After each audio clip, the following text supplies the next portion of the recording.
ಇಲ್ಲಿ ವೇದಿಕೆ ಮೇಲೆ ಇರ್ತಕ್ಕಂಥವರೆಲ್ಲರೂ ಕೂಡ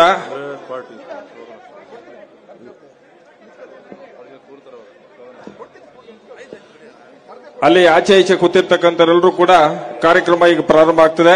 ದಯವಿಟ್ಟು ಬಂದು ಈ ಕಾರ್ಯಕ್ರಮವನ್ನು ಯಶಸ್ವಿಗೊಳಿಸಬೇಕಾಗಿ ಮನವಿಯನ್ನು ಮಾಡ್ತಾ ಇದ್ದಾರೆ. ಇಲ್ಲಿ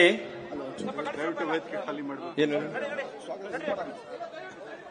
ಆತ್ಮೀಯ ಸ್ವಾಗತ ಯಾರು ಒಂದೇ ಮಾತರಮನ್ನ ಸೇವಾದಳದ ಕಾರ್ಯಕರ್ತರಿಂದ ಒಂದೇ ಮಾತರಂ ಪ್ರಾರಂಭ ಆಗ್ತದೆ. ದಯವಿಟ್ಟು ವೇದಿಕೆ ಮೇಲೆ ಆ ಕಡೆ ಇರೋರು ದಯವಿಟ್ಟು ಎಲ್ಲರೂ ಎದ್ದು ನಿಂತ್ಕೋಬೇಕು. ಈಗ ಒಂದೇ ಮಾತರಂ ಶುರು ಆಗುತ್ತೆ. ಬಡಿ ಪ್ಲೀಸ್. ಈಗ ಏಕ್ ಸಾಥ್ ಒಂದೇ ಮಾತರಂ ಶುರು ಕರೆಂಗೆ. ವಂದೇ ಮಾತರಂ ವಂದೇ ಮಾತರಂ ಸೃಜಲಾಂ ಸುಫಲಾಂ ಮಲಯಜ ಶೀತಲಾಂ ಸಸ್ಯ ಶ್ಯಾಮಲಾ ಮಾತರಂ ವಂದೇ ಮಾತರಂ ಸುಪ್ರಜೋತ್ಸ್ನ ಪುಲಕಿತಯಾಮಿನಿ ಪುಲ್ಲಕುಸುಮಿತ ದ್ರುಮದಳ ಶೋಭಿನಿ ಸುಹಾಸಿನಿ ಸುಮಧುರ ಭಾಷಿಣಿ ಸುಖದಾಂಬರದಾಂ ಮಾತರಂ ವಂದೇ ಮಾತರಂ ವಂದೇ ಮಾತರಂ. ಧನ್ಯವಾದಗಳು. ಇವತ್ತಿನ ಕಾರ್ಯಕ್ರಮದಲ್ಲಿ ಭಾಗವಹಿಸಿರ್ತಕ್ಕಂಥ ನಮ್ಮ ನೆಚ್ಚಿನ ನಾಯಕರಾಗಿರ್ತಕ್ಕಂಥ ಅಖಿಲ ಭಾರತ ಕಾಂಗ್ರೆಸ್ ಸಮಿತಿಯ ಅಧ್ಯಕ್ಷರಾಗಿರ್ತಕ್ಕಂಥ ಮಲ್ಲಿಕಾರ್ಜುನ ಖರ್ಗೆ ಸಾಹೇಬರು ಬಂದಿದ್ದಾರೆ. ಎಲ್ಲರನ್ನ ಸ್ವಾಗತಿಸಲು ಆಗಮಿಸುತ್ತಿದ್ದಾರೆ ನಮ್ಮ ಜಿಲ್ಲಾ ಕಾಂಗ್ರೆಸ್ಸಿನ ಅಧ್ಯಕ್ಷರಾಗಿರ್ತಕ್ಕಂಥ ಎಚ್.ಎಸ್. ಸುಂದರೇಶ್ವರ್ ಅವರು.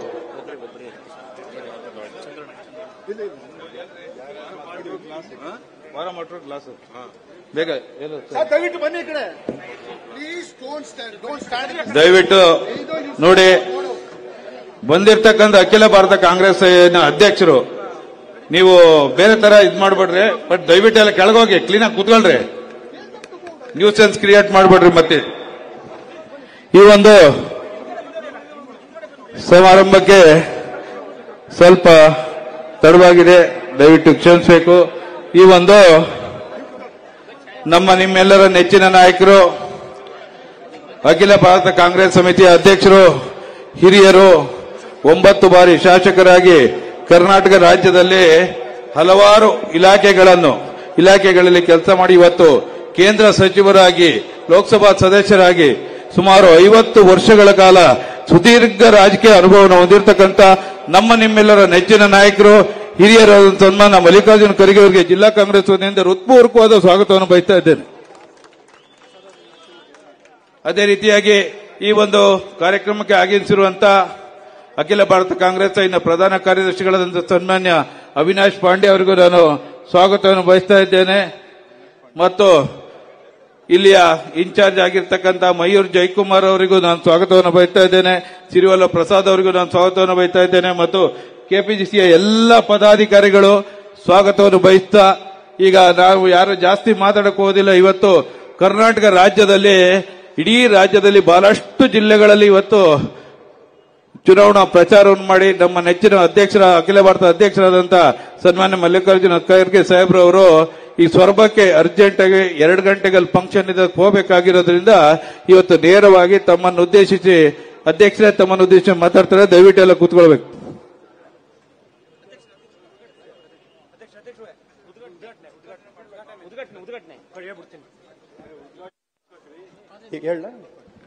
ದಯವಿಟ್ಟು ಈಗ ಉದ್ಘಾಟನೆ ಆದ ನಂತರ ಅಧ್ಯಕ್ಷರು ಭಾಷಣ ಮಾಡ್ತಾರೆ.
ದಯವಿಟ್ಟು ಬನ್ನಿ.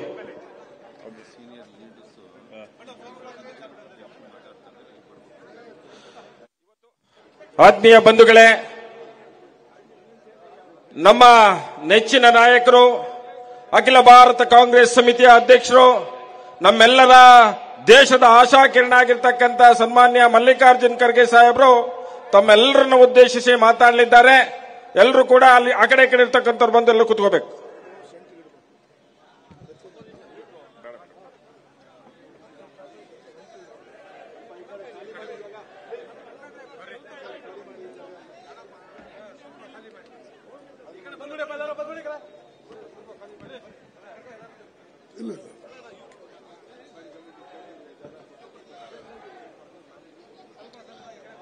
ವೇದಿಕೆ ಮೇಲೆ ಆಸೀನರಾದಂಥ ಅಖಿಲ ಭಾರತೀಯ ಕಾಂಗ್ರೆಸ್ ಕಮಿಟಿಯ ಸದಸ್ಯರಾದ ಹಾಗೂ ಜನರಲ್ ಸೆಕ್ರೆಟರಿಗಳಾದಂಥ ಶ್ರೀ ಅವಿನಾಶ್ ಪಾಂಡೆ ಅವರೇ, ಜಿಲ್ಲಾ ಕಾಂಗ್ರೆಸ್ ಕಮಿಟಿಯ ಅಧ್ಯಕ್ಷರಾದ ಶ್ರೀ ಸುಂದರೇಶ್ ಅವರೇ, ಎಂಎಲ್ಸಿಗಳು ಮತ್ತು ನಿಮ್ಮೆಲ್ಲರಿಗೆ ಚಿರಪರಿಚಿತಿರ್ತಕ್ಕಂಥ ಶ್ರೀ ಮಂಜುನಾಥ್ ಭಂಡಾರಿ ಅವರೇ, ಇಲ್ಲಿ ಪಕ್ಷದ ಉಸ್ತುವಾರಿಯನ್ನ ನೋಡಿಕೊಳ್ತಾ ಇರತಕ್ಕಂಥ ಮಯೂರ್ ಜಯಕುಮಾರ್ ಅವರೇ ಹಾಗೂ ಎಂ ಚಂದ್ರಶೇಖರ್ ಅವರೇ, ಇಸ್ಮಾಯಿಲ್ ಖಾನ್ ಅವರೇ, ರಮೇಶ್ ಎನ್ ಹಾಗೂ ಮರಿಯಪ್ಪನವರೇ, ಡಾಕ್ಟರ್ ಪ್ರಸಾದ್ ಅವರೇ ಮತ್ತು ವೇದಿಕೆ ಮೇಲೆ ಇನ್ನೂ ಅನೇಕ ಜನ ಇದ್ದಾರೆ, ಕ್ಷಮಿಸಬೇಕು. ಸಮಯದ ಅಭಾವದಿಂದ ನಾನು ಎಲ್ಲರ ಹೆಸರನ್ನ ತೆಗೆದುಕೊಳ್ಳಕ್ಕೆ ಸಾಧ್ಯ ಆಗೋದಿಲ್ಲ. ಅವರ ಕ್ಷಮೆಯನ್ನ ಕೇಳಿ ಒಂದೆರಡು ವಿಷಯಗಳನ್ನು ಪ್ರಸ್ತಾಪ ಮಾಡ್ತೇನೆ. ಮೊದಲನೇದಾಗಿ ನಿಮ್ಮೆಲ್ಲರ ಕ್ಷಮೆ ಕೇಳ್ತೀನಿ. ಯಾಕಂದ್ರೆ ಇಲ್ಲಿ ನಾವು ಪ್ರೆಸ್ ಕಾನ್ಫರೆನ್ಸ್ ಮಾಡುವಾಗ ಸುಮಾರು 1 ಗಂಟೆ ಕಾಲ ಅಲ್ಲಿ ನಾವು ಹೋಯ್ತು. ಅದಕ್ಕಾಗಿ ಲೇಟ್ ಮಾಡಿ ಬಂದಿದ್ದಕ್ಕಾಗಿ ನಿಮ್ಮೆಲ್ಲರ ಕ್ಷಮೆಯನ್ನ ನಾನು ಕೇಳ್ತೇನೆ. ಈ ಚುನಾವಣೆ ಬಹಳ ಮಹತ್ವದ ಚುನಾವಣೆ ಇದೆ. ಈ ಮಹತ್ವದ ಚುನಾವಣೆಯಲ್ಲಿ ನಾವೆಲ್ಲರೂ ಒಕ್ಕಟ್ಟಾಗಿ ಒಂದಾಗಿ ನಮ್ಮ ಅಭ್ಯರ್ಥಿಯನ್ನ ಗೆಲ್ಲಿಸ್ತಕ್ಕಂಥ ಸರ್ವ ಪ್ರಯತ್ನವನ್ನ ನಾವು ಮಾಡಲೇಬೇಕಾಗ್ತದೆ. ನಾವು ಪ್ರಯತ್ನ ಮಾಡದೆ ಹೋದರೆ ಖಂಡಿತವಾಗಿ ಮುಂದೆ ಬರ್ತಕ್ಕಂಥ ದಿನ ನಮ್ಮ ಹೊಸ ಪೀಳಿಗೆಗೆ ಒಂದು ದೊಡ್ಡ ಕುತ್ತು ಬರ್ತಕ್ಕಂಥ ಸಾಧ್ಯತೆ ಇದೆ. ನಾವು ವಿಶೇಷವಾಗಿ ಕಾಂಗ್ರೆಸ್ ಪಕ್ಷ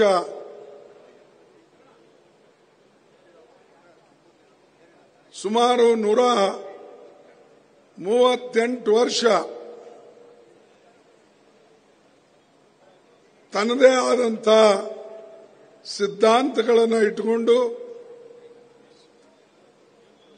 ದೇಶದ ಸ್ವಾತಂತ್ರ್ಯಕ್ಕಾಗಿ ಹೋರಾಟವನ್ನು ನಡೆಸಿ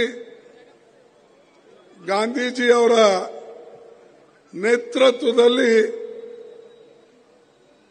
ನಾವು ಈ ದೇಶಕ್ಕೆ ಸ್ವಾತಂತ್ರ್ಯವನ್ನ ತಂದುಕೊಟ್ಟೇವೆ. ಅದರ ಜೊತೆಯಲ್ಲೇ ಈ ದೇಶಕ್ಕಾಗಿ ಸ್ವಾತಂತ್ರ್ಯಕ್ಕಾಗಿ ಅನೇಕ ಜನ ಹೋರಾಟವನ್ನು ನಡೆಸಿದ್ದಾರೆ. ಜವಾಹರ್ಲಾಲ್ ನೆಹರೂಜಿ, ವಲ್ಲಭಭಾಯಿ ಪಟೇಲ್, ಸುಭಾಷ್ ಚಂದ್ರ ಬೋಸ್ ಇಂಥ ಅನೇಕ ನಾಯಕರು ತಮ್ಮ ಕೊಡುಗೆಯನ್ನು ಕೊಟ್ಟು ನಮ್ಮನ್ನ ಇವತ್ತು ಸ್ವತಂತ್ರ ಭಾರತದಲ್ಲಿ ಒಂದು ಪ್ರಜಾಪ್ರಭುತ್ವದ ಪ್ರಕಾರ ಸರ್ಕಾರ ರಚನೆ ಮಾಡಕ್ಕೆ ಒಂದು ಅವಕಾಶ ಸಿಕ್ಕಿದೆ. ಇಷ್ಟೆಲ್ಲ ಪ್ರಯತ್ನ ಮಾಡಿ ನಾವು ದೇಶದಲ್ಲಿ ಪ್ರಜಾಪ್ರಭುತ್ವ ಉಳಿಸಿದ್ದೇವೆ. ಹಾಗೂ ಬಾಬಾ ಸಾಹೇಬ್ ಅಂಬೇಡ್ಕರ್ ಅವರು ಬರೆದಂತ ಸಂವಿಧಾನಕ್ಕೂ ಕೂಡ ನಾವು ಪ್ರೊಟೆಕ್ಟ್ ಮಾಡಿಕೊಂಡು ಅದರಲ್ಲಿ ನಮಗೆ ಸಿಕ್ಕಂತ ಹಕ್ಕುಗಳನ್ನು ನಾವು ಪಡ್ಕೊಂಡು ಇವತ್ತು ಎಲ್ಲರಿಗೆ ಸರಿಸಮಾನವಾದಂಥ ಸ್ಥಾನಮಾನಗಳು ಮತ್ತು ನಮಗೆ ಮೂಲಭೂತ ಹಕ್ಕುಗಳನ್ನು ಸಿಕ್ಕಿದ್ದು ಬಾಬಾ ಸಾಹೇಬ್ ಅಂಬೇಡ್ಕರ್ ಅವರು ಬರೆದಂತ ಸಂವಿಧಾನದಿಂದ. ಮತ್ತು ಈ ದೇಶಕ್ಕೆ ಸ್ವಾತಂತ್ರ್ಯವನ್ನು ತಂದುಕೊಟ್ಟಂತ ಮಹಾತ್ಮ ಗಾಂಧೀಜಿ, ಪಂಡಿತ್ ಜವಾಹರ್ಲಾಲ್ ನೆಹರು ಇವರೆಲ್ಲರಿಗೆ ಎಂದು ಕೂಡ ನಾವು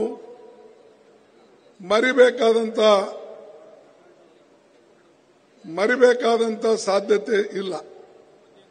ಬೇರೆಯವರು ಏನೂ ಮಾಡದೆ ನಾವು ದೇಶಕ್ಕೆ ಕೊಡುಗೆ ಕೊಟ್ಟಿದ್ದೇವೆ, ನಾವು ದೇಶಭಕ್ತರು, ನಾವು ರಾಷ್ಟ್ರಭಕ್ತರು, ಮತ್ತು ಕಾಂಗ್ರೆಸ್ ಏನು ಈ ದೇಶಕ್ಕಾಗಿ ಮಾಡಿಲ್ಲ. 70 ವರ್ಷದಲ್ಲಿ ಇವರು ಯಾವ ಕೆಲಸ ಮಾಡದೆ ಅಧಿಕಾರವನ್ನ ಚಲಾಯಿಸಿಕೊಂಡು ಬಂದಿದ್ದಾರೆ ಅಂತ ಹೇಳಿ ನಮ್ಮ ಮೇಲೆ ಬಿಜೆಪಿಯವರು, ಆರ್ಎಸ್ಎಸ್ ದವರು ಪದೇ ಪದೇ ಹೇಳ್ತಾ ಇದ್ದಾರೆ. ಅದರಲ್ಲಿ ವಿಶೇಷವಾಗಿ ಮೋದಿಜಿಯವರು, ಶಾ ಅವರು, कांग्रेस क्या किया इस देश के लिए? सिर्फ वोट बैंक कमाया, इस देश को लूटा. ಇಂಥ ಮಾತುಗಳು ಹೇಳಿ ನಮ್ಮ ಯುವಕರಿಗೆ ಭ್ರಮೆಯಲ್ಲಿಟ್ಟು ನಾವೇ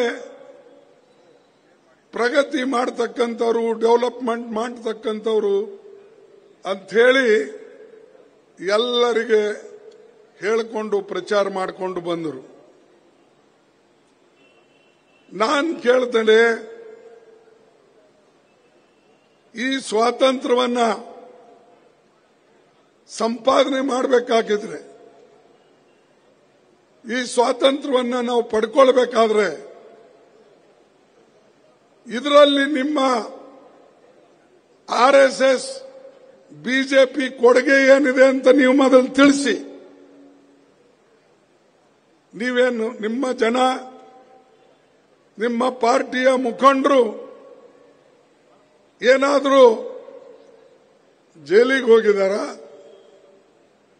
ಏನಾದರೂ ಸೂಲಿಗೇರಿದಾರ? ಏನಾದರೂ ಚಳವಳಿಯಲ್ಲಿ ಭಾಗವಹಿಸಿ ಮನೆ ಮಠ ಕಳ್ಕೊಂಡಿದಾರ? ಅಥವಾ ವಿದ್ಯಾಭ್ಯಾಸವನ್ನ ಬಿಟ್ಟು ಈ ಹೋರಾಟದಲ್ಲಿ ಭಾಗಿಗಳಾಗಿ ದೇಶದ ಸ್ವಾತಂತ್ರ್ಯಕ್ಕಾಗಿ ತಂದು ಕೊಡುಗೆಯನ್ನು ಕೊಟ್ಟಿದ್ದಾರ? ಏನೂ ಇಲ್ಲ. ಇವತ್ತು ಅಧಿಕಾರದಲ್ಲಿ ಬಂದು ಕುಂತು ಯಾರ ಈ ದೇಶಕ್ಕೆ ಸ್ವಾತಂತ್ರ್ಯ ತಂದು ಕೊಟ್ಟರು, ಯಾರು ಈ ದೇಶಕ್ಕೆ ಒಂದು ಭದ್ರ ಬುನಾದಿ ಪ್ರಜಾಪ್ರಭುತ್ವ ಹಾಕಿದ್ರು. ಅವರಿಗೆ ಬೈಯೋದು ಒಂದೇ ಕೆಲಸ ಅವ್ರದ್ದು. ಈಗ ಅವ್ರಿಗೆ ಬೈಕೊಂಡು ನೀವೆಷ್ಟು ಸಲ ವೋಟ್ ಕೇಳ್ತೀರಿ ನಾನು ಕೇಳ್ತೇನೆ. ನಾವಿಂತ ಹೇಗೆ ಪಂಡಿತ್ ಜವಾಹರ್ಲಾಲ್ ನೆಹರು ಅವರು ದೊಡ್ಡ ದೊಡ್ಡ ಸಾರ್ವಜನಿಕ ವಲಯದಲ್ಲಿ ಕಾರ್ಖಾನೆಗಳು ತೆಗೆದರು. ಶಿಕ್ಷಣ ಕ್ಷೇತ್ರದಲ್ಲಿ ನಮಗೆ ಇಂಜಿನಿಯರಿಂಗ್ ಕಾಲೇಜ್, ಮೆಡಿಕಲ್ ಕಾಲೇಜ್, ಹಳ್ಳಿಗೆ ಪ್ರೈಮರಿ ಸ್ಕೂಲ್ಸ್,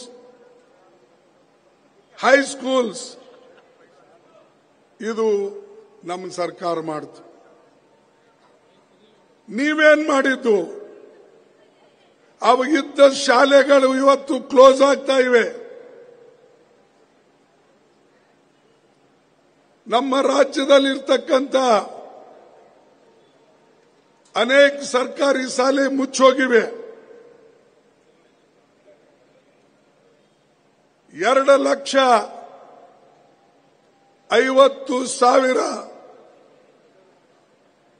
ನೌಕರಿಗಳು ಅಂದ್ರೆ ವೇಕೆನ್ಸಿಗಳಿವೆ.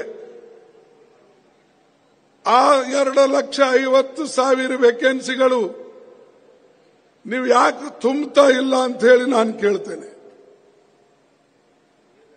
ಬಡವರ ಮಕ್ಕಳಿಗೆ ಸಿಗುತ್ತೆ. ಸಾಕಷ್ಟು ಮಕ್ಕಳು ಇವತ್ತು ವಿದ್ಯಾಭ್ಯಾಸ ಮಾಡಿ ಮನೆಯಲ್ಲಿ ಅನ್ಎಂಪ್ಲಾಯ್ಡ್ ಆಗಿ ಕೂತಿದ್ದಾರೆ. ಎರಡನೇದು,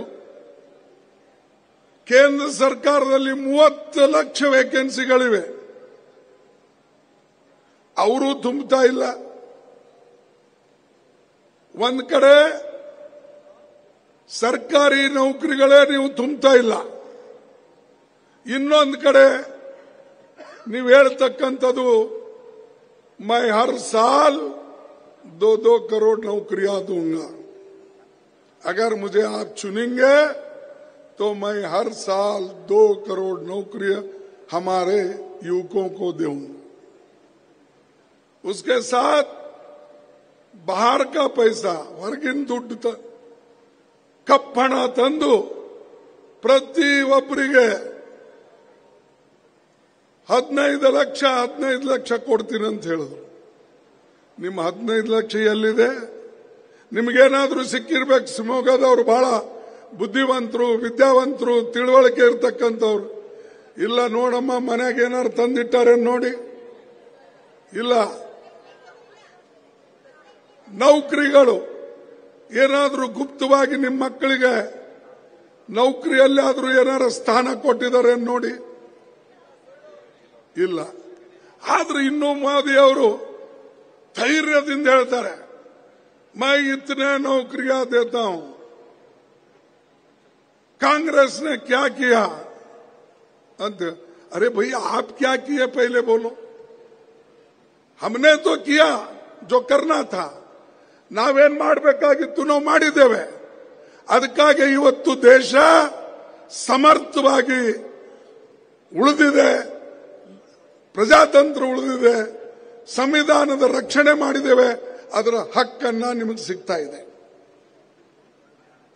ಇದು ಎಲ್ಲ ಮಾಡೋದ್ರಲ್ಲಿಂದನೇ ಇವತ್ತು ಮೋದಿ ಅವರು ಈ ದೇಶದ ಪ್ರಧಾನಮಂತ್ರಿ ಆಗಿದ್ದಾರೆ. ಇಲ್ಲ, ಪ್ರಜಾಪ್ರಭುತ್ವ ಪಂಡಿತ್ ಜವಾಹರ್ಲಾಲ್ ನೆಹರೂಜಿ ಅವರು ಮಾಡದೆ ಹೋಗಿದ್ರೆ ನಮ್ಮ ಅಕ್ಕಪಕ್ಕ ರಾಜ್ಯಗಳಲ್ಲಿ ಯಾವ ರೀತಿಯಾಗಿ ಡಿಕ್ಟೇಟರ್ಶಿಪ್ ಇದೆ ಆ ರೀತಿಯಾಗಿ ದೇಶದಲ್ಲಿ ನಡೆದಿದ್ರೆ ಬಹುಶಃ ಮೋದಿ, ಶಾ ಯಾರು ಮಂತ್ರಿಗಳನ್ನೂ ಆಗ್ತಿದ್ದಿಲ್ಲ, ಪ್ರಧಾನಮಂತ್ರಿಗಳನ್ನೂ ಆಗ್ತಿದ್ದಿಲ್ಲ, ಅಥವಾ ನಾವು ಅಪೋಸಿಷನ್ ಲೀಡರ್ನೂ ಆಗ್ತಿದ್ದಿಲ್ಲ, ನಾವು ಮಂತ್ರಿಗಳಾಗ್ತಿದ್ದಿಲ್ಲ. ಇದು ಎಲ್ಲ ಕೊಡುಗೆ ಕಾಂಗ್ರೆಸ್ ಪಾರ್ಟಿದು. ಇದನ್ನ ನೀವು ನೆನಪಿನಲ್ಲಿಡಿ. अरे कुछ नहीं किए, मैं सब कुछ किया बोल रहे हैं, और जो किए हैं और उनको गालियां दे रहे. ಯಾರು ಕೆಲಸ ಮಾಡ್ತಾ ಇದ್ರು ಅವ್ರಿಗೆ ಬೈತ್ರಿ. ಯಾರು ಏನೂನೇ ಕೊಟ್ಟಿಲ್ಲ ನಿಮಗೆ, ಮೋದಿ ಮೋದಿ ಮೋದಿ ಏನ್ ಮೋದಿ ಏನ್ ತಂದಿದ್ದಾರೆ? ಅರೆ ಇಂದಿರಾ ಗಾಂಧಿ ಅವರು ಈ ದೇಶದಲ್ಲಿ ಪ್ರಥಮ ಬಾರಿಗೆ ಪ್ರಯತ್ನ ಮಾಡಿ ಅಣುಬಾಂಬನ ತಯಾರು ಮಾಡಿ ಅದು ಹಾರಿಸಿ ತೋರಿಸಿದ್ರು, ರಾಕೆಟ್ ಹಾರಿಸಿದ್ರು. ಇವೆಲ್ಲ ನಾವು ಮಾಡಿದೆವು. ನೀವೆಲ್ಲೋ ಅದನ್ನ ಮಾಡಿದ್ದನ್ನ ಇನ್ನೊಮ್ಮೆ ರಿಪೀಟ್ ಮಾಡಕ್ ಹೋದ್ರಿ, ಅದು ಫೇಲ್ ಆಯ್ತು. तो हमने रैकेट बनाया, अरे पहले तो हमने बनाया. ಅದೇ ರೀತಿಯಾಗಿ ಹೆಣ್ಮಕ್ಕಳಿಗೂ ಮೋಸ ಮಾಡಿದ್ರು. मेरे बहनों, जब चूल्हा फूंकते हैं, धुआं निकलता है, आंखों में जाता है, तो उनकी आंखों से पानी देखकर मुझे बहुत तकलीफ हुई. ಅಂದ್ರೆ ನಮ್ಮ ತಾಯಿಂದರು ಅವರು ಒಲೆ ಮುಂದೆ ಕುಂತು ಕಟ್ಟಿಗೆ ಹೊಗೆ ಗೊಬ್ಬರದ ಕುಳ್ಳು ಇವೆಲ್ಲ ನೋಡಿಕೊಂಡು ಏನಲ್ಲಿ ಹೊಗೆ ಬರ್ತಿತ್ತು ಅವ್ರ ಕಣ್ಣಾಗ ಹೋಗೋದನ್ನ ನೋಡಿ ಅವ್ರ ಕಣ್ಣ ನೀರೇನು ಬರ್ತಿತ್ತು ಅದು ನೋಡಿದು ನನಗೆ ಬಹಳ ದುಃಖ ಆಯಿತು. ಅದಕ್ಕಾಗಿ ಅವರಿಗೆ ಪುಕ್ಕಟ್ಟೆ ಸಿಲಿಂಡರ್ ಕೊಡ್ತೀನಿ ಅಂತ ಹೇಳಿದ್ರಿ. ಏನಪ್ಪ ಸಿಲಿಂಡರ್ ಕಿಮ್ಮತ್ ಇವತ್ತು ಏನು 410 ರೂಪಾಯಿ ಇತ್ತು ನಮ್ಮ ಕಾಲದಲ್ಲಿ, ಇವತ್ತು 1150 ರೂಪಾಯಿ. ಯಾರು ಮಾಡಿದ್ದು? 1150 ರೂಪಾಯಿ ಯಾರು ಮಾಡಿದ್ದು? ಮೋದಿ. ನಾವು ಮಾಡಿದ್ದು 410 ರೂಪಾಯಿ.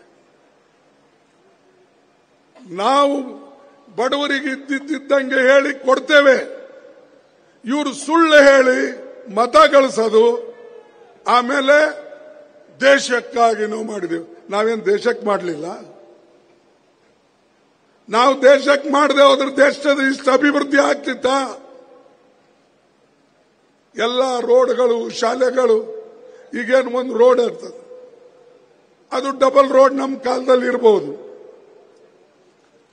ನೀವು ಅದಕ್ಕೆ ಇನ್ನೊಂದೆರಡು ಜೋಡಿಸಿರ್ಬೋದು.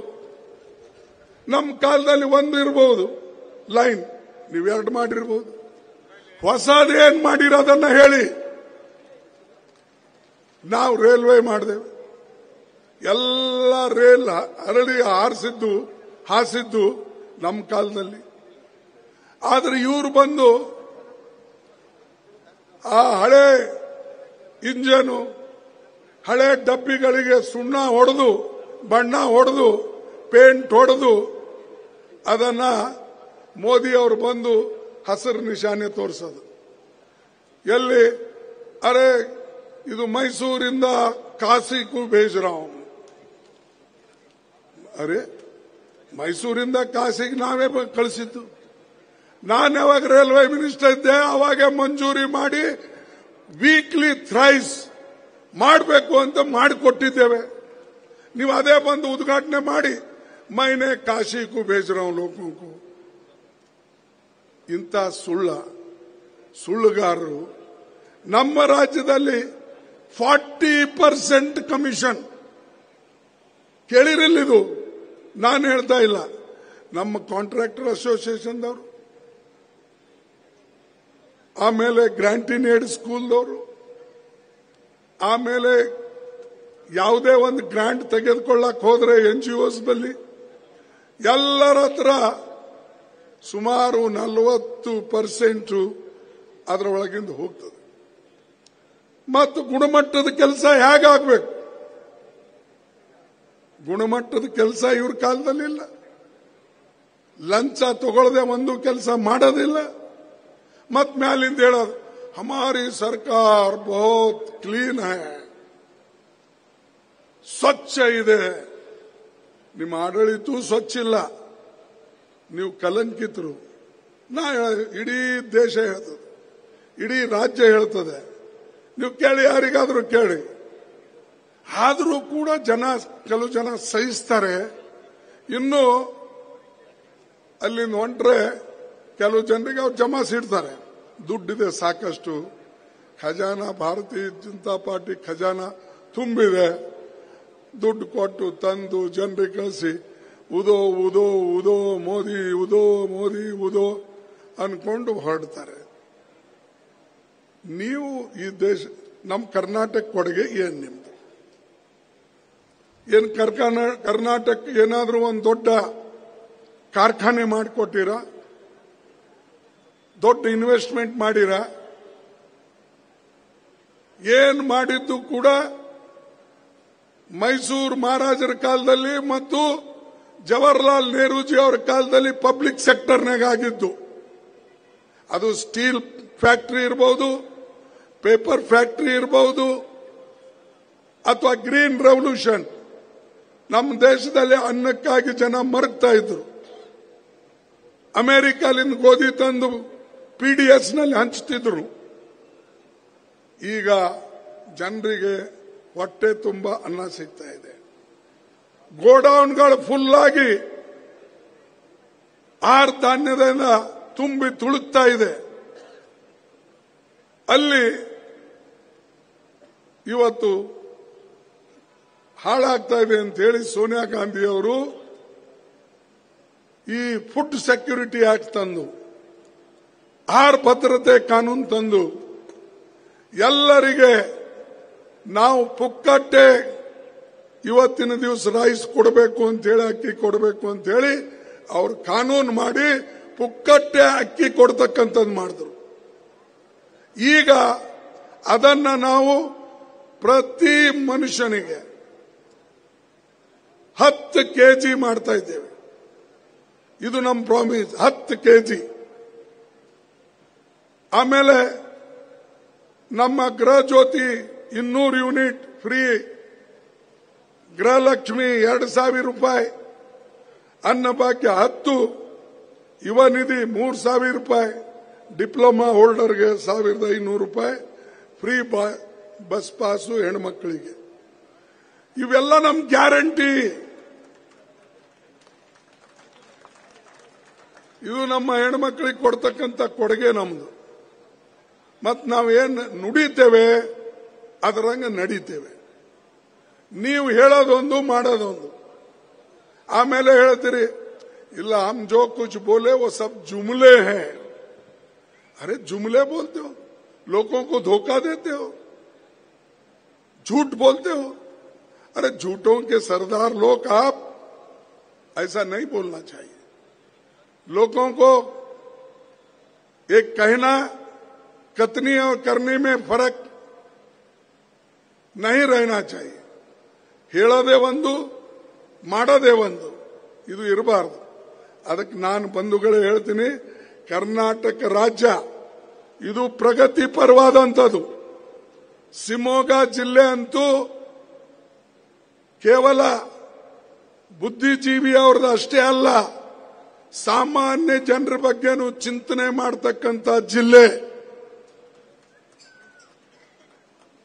ಲ್ಯಾಂಡ್ ರಿಫಾರ್ಮ್ಸ್, ಗೇಣಿದಾರರಿಗೆ ಮಾಲೀಕರು ಮಾಡತಕ್ಕಂಥದ್ದು ಈ ಜಿಲ್ಲೆ. ಈ ಜಿಲ್ಲೆಯಲ್ಲೇ ಗೇಣಿದಾರ ಬಗ್ಗೆ ಹೋರಾಟ ಪ್ರಾರಂಭ ಮಾಡಿದ್ದು ಕಾಗೋಡ್ನಲ್ಲಿ ಅನೇಕ ನಾಯಕರು ಬಂದ್ ಮಾಡಿದ್ರು. ಅದನ್ನ ಮುಂದೆ ಇಂದಿರಾ ಗಾಂಧಿ ಅವರು, ದೇವರಾಜ ಅರಸು ಅವರು ಕಾನೂನು ರೂಪದಲ್ಲಿ ತಂದು ಲಕ್ಷಾಂತರ ಜನರಿಗೆ ಭೂ ಮಾಲೀಕರು ಮಾಡಿದ್ರು.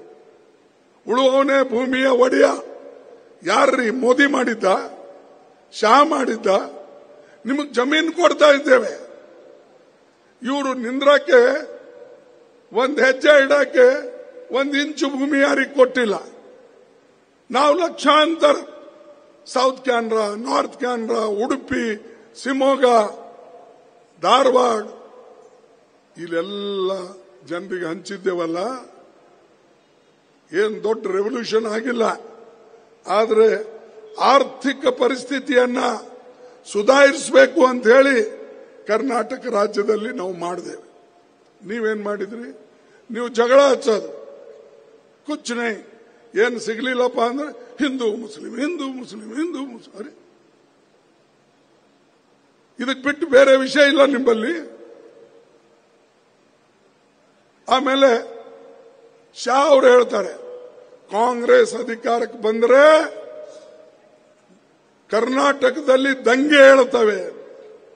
ಯಾಕಪ್ಪ, ಏನ್ ನಾವು ಕಾಂಗ್ರೆಸ್ನವರು 50-60 ವರ್ಷ ಆಡಿದ್ದೇವೆ, ಎಲ್ಲಿ ಆಗಿದೆ ಹೇಳಿ? ಹೀಗೆ ಶಾ ಅವರು ಪ್ರಚೋದನಕಾರಿ ಮಾತಾಡಿ ಜಗಳ ಹಚ್ಚಿಸ್ತಕ್ಕಂಥ ಪ್ರಯತ್ನ ಮಾಡ್ತಾ ಇದ್ದಾರೆ. ಬಡವರಲ್ಲೇ ಜಗಳ ಹಚ್ಚೋದು, ದಲಿತರ ಹೆಸರ ಮೇಲೆ ಮಾತಾಡೋದು.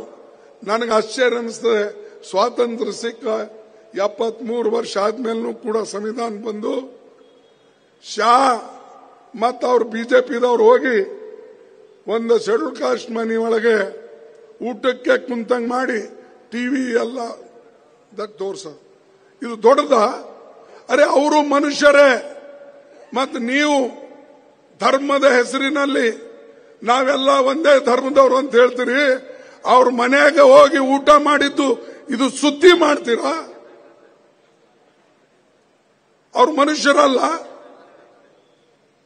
ಇಂಥ ಜನ ಯಾವಾಗಲೂ ಕೂಡ ನನಗೆ ಏನಾರ ಒಂದು ಹೇಳೋದು, ಬಾಬಾ ಸಾಹೇಬ್ ಅಂಬೇಡ್ಕರ್ ಅವರು ಈ ದೇಶದ ಸಂವಿಧಾನ ಬರೆದಿದ್ದಾರೆ, ಅವರಿಗೆ ನಾವೆಲ್ಲರೂ ಪೂಜಿಸ್ತೇವೆ. ಇವರು ಎಂದೂ ಪೂಜೆ ಮಾಡಿಲ್ಲ. RSS ಆಫೀಸ್ನಾಗ ಫೋಟೋ ಇಲ್ಲ. ಬಿಜೆಪಿ ಇತ್ತೀಚೆಗೆ ಜಯಂತಿ ದಿವಸ ಅವ್ರ ಫೋಟೋ ಇಡ್ತಾ ಇದ್ದಾರೆ. ಅರೆ ಯಾರ ಅವ್ರ ಫೋಟೋಗೂ ನೀವು ಲೈಕ್ ಮಾಡಲ್ಲ, ಪಸಂದ್ ಮಾಡೋದಿಲ್ಲ, ಅಂತವ್ರ ಹೆಸರು ಹೇಳಿ ವೋಟ್ ತಗೊಳಕ್ ನೀವು ಬರ್ತಾ ಇದ್ದೀರಲ್ಲ, ನಿಮಗೆ ನಾನೇನು ಹೇಳಿ, ಯಾವ ಭಾಷೆಯಲ್ಲಿ ಹೇಳಿ? ಯಾಕಂದ್ರೆ ಯಾವುದಾದ್ರೂ ನಾವು ಒಳ್ಳೇದು ಮಾತಾಡಿದ್ರೆ ಅವ್ರಿಗೆ ಹೇಳಿದ್ರು ಕೂಡ ಹಮ್ ಖರ್ಗೆ ಕೆ ऊपर ಕೇಸ್ ಕರಿಂಗೆ. ಅರೆ ಕರೋ ಬೈ, ಕಿತ್ನಾ ಕರ್ತೆ ಮಾಡಿ, ಎಷ್ಟು ಮಾಡ್ತೀರಿ? ನಾವು ಹೆದರವರಲ್ಲ, ರಾಹುಲ್ ಗಾಂಧಿನೂ ಹೆದರವರಲ್ಲ. ನೀವೆಷ್ಟು ಕೇಸ್ ಮಾಡ್ತೀರಿ ಮಾಡಿ. ನಮ್ಮ ಹೋರಾಟ ನ್ಯಾಯಕ್ಕಾಗಿ ಹೋರಾಟ ಇದೆ. ನಮ್ಮ ಹೋರಾಟ ಸೆಕ್ಯುಲರಿಸಂಗೋಸ್ಕರ ಹೋರಾಟ ಇದೆ. ನಮ್ಮ ಹೋರಾಟ ಈ ದೇಶದಲ್ಲಿ ಸುಖ ಸಮೃದ್ಧಿಯಿಂದ ಜನ ಬಾಳ್ಲಿ ಅಂತ, ಅದಕ್ಕಾಗಿದೆ ನಮ್ದು. ನಮ್ಮ ಹೋರಾಟ ಕೇವಲ ಮಂತ್ರಿಗಳಾಗಬೇಕು, ಮುಖ್ಯಮಂತ್ರಿಗಳಾಗಬೇಕು, ಪ್ರಧಾನಮಂತ್ರಿಗಳಾಗಬೇಕು ಅಂತಿಲ್ಲ. ನಮ್ಮ ದೇಶದಲ್ಲಿ ಎಲ್ಲರೂ ಸುಖವಾಗಿ ಬಾಳ್ಲಿ, ಬದುಕಲಿ ಅಂತ ಹೇಳಿ ನಾವು ಕೆಲಸ ಮಾಡ್ಕೊಂಡು ಬಂದಿದೆ. ಆದ್ರೆ ನೀವು ಜಾತಿ ಜಾತಿಗಳಲ್ಲಿ ಜಗಳ, ಧರ್ಮ ಧರ್ಮಗಳಲ್ಲಿ ಜಗಳ. ಏನು ಸಿಗಲಿಲ್ಲ ಅಂದ್ರೆ ಸುಮ್ಮನೆ ರಾತ್ರಿ ಒಂದು ಕಲ್ಲು ಬಿಸಾಕೋದು, ಇವ್ರು ಅವ್ರಿಗೆ ಹೊಡೆದ್ರು ಅಂತ ಎಬ್ಸೋದು, ಅವ್ರು ಇವ್ರಿಗೆ ಹೊಡೆದ್ರು ಅಂತ ಎಬ್ಸೋದು, ದಂಗೆ ಶುರು ಮಾಡಿಸೋದು. ಇಂಥ ಕೆಲಸ ಅವ್ರು ಮಾಡ್ತಾ ಇದ್ದಾರೆ. ಇನ್ನೊಂದೆರಡು ಮಾತು ಹೇಳಿ ನನ್ನ ಮಾತು ಮುಗಿಸ್ತೇನೆ.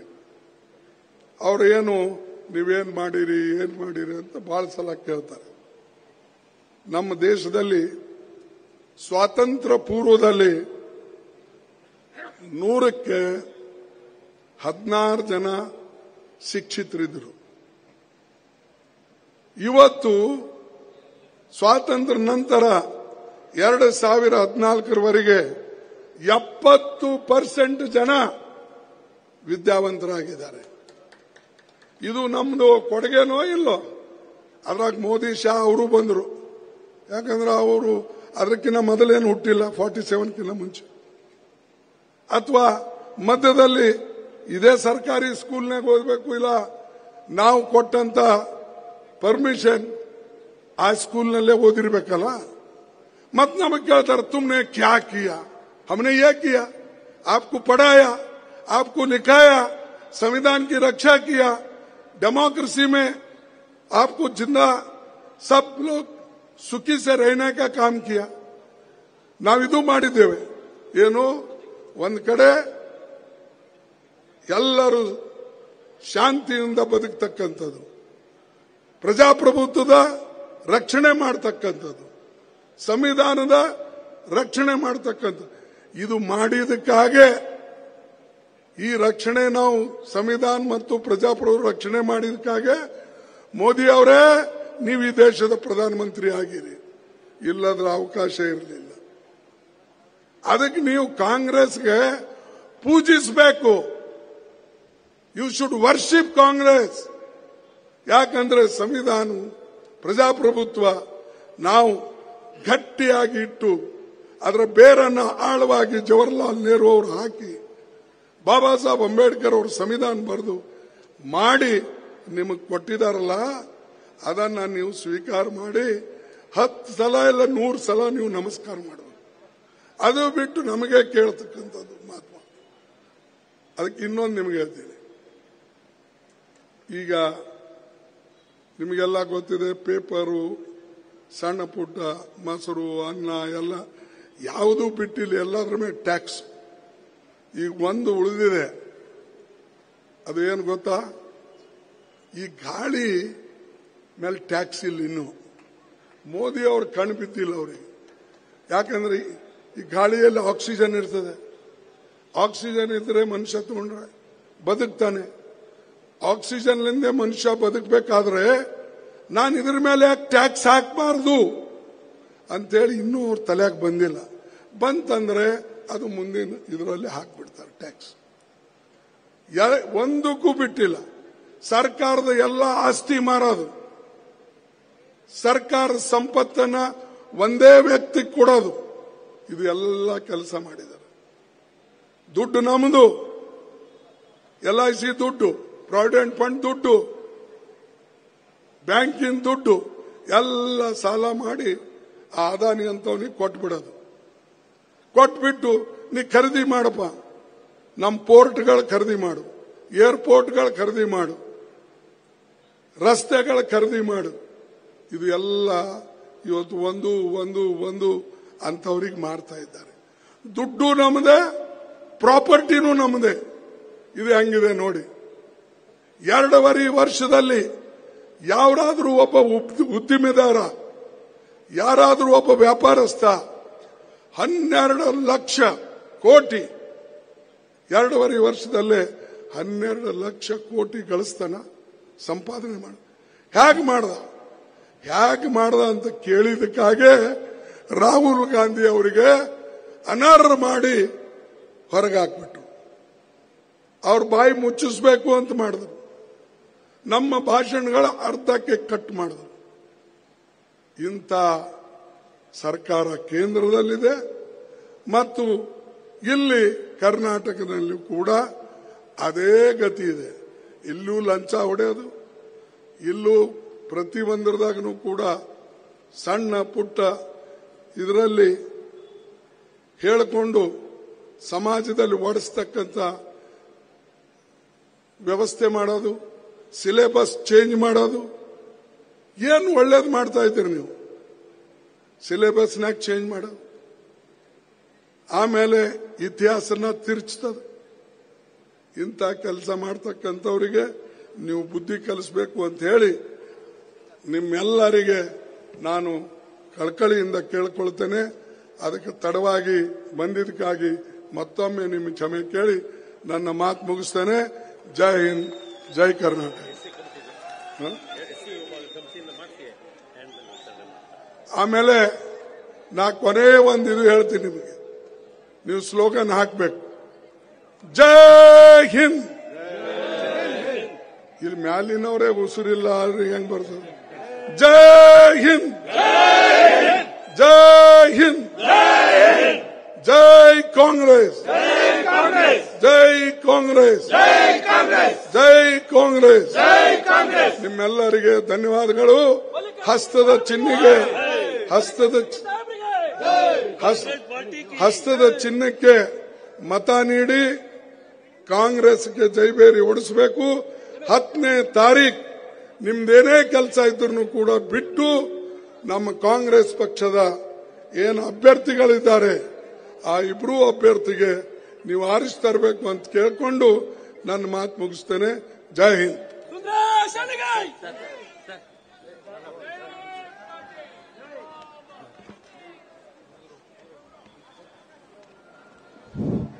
ಈ ದೇಶ ಕಂಡ ಅಪರೂಪದ ರಾಷ್ಟ್ರೀಯ ನಾಯಕರಾಗಿರ್ತಕ್ಕಂಥ